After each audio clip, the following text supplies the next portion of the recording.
Predvsem zaradi tega, ker so pri digitalni transformaciji potrebna znanja, da lahko nekdo pristopi k digitalni transformaciji. In danes v bistvu je to zelo vroča tema, o kateri, bom rekel, cel svet govori.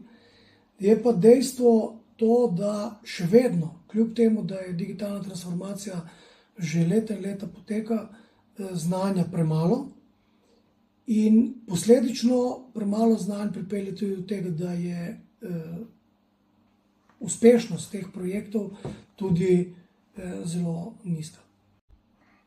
Predvsem je potrebno začeti aktivno govoriti o tem, zato da se širi znanje in da se širijo kompetence na področju digitalne transformacije.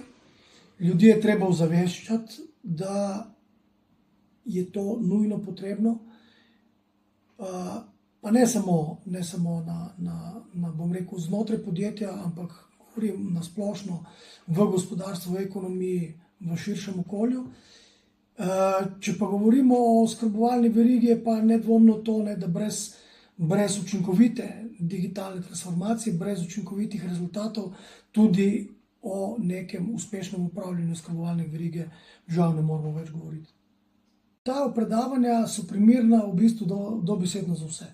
Primerna so za tiste, ki bodo vključeni v proces digitalne transformacije, zato da dobijo več znanj, večje kompetence.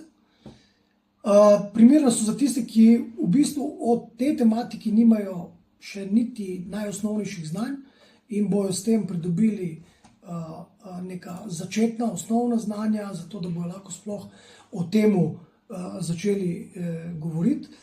In primerna so tudi za tiste, ki v bistvu so vpleteni v digitalno transformacijo, ki so mogoče že na nekem višjem kompetenčnem nivoju, pa v bistvu s tem želijo spodbuditi sami sebe, da se dobesedno izobrazijo še na višjo stopnjo, da dobijo mogoče še neke nove ideje, kako pristopiti k digitalni transformaciji v svojih podjetjih oziroma v svojih okoljih.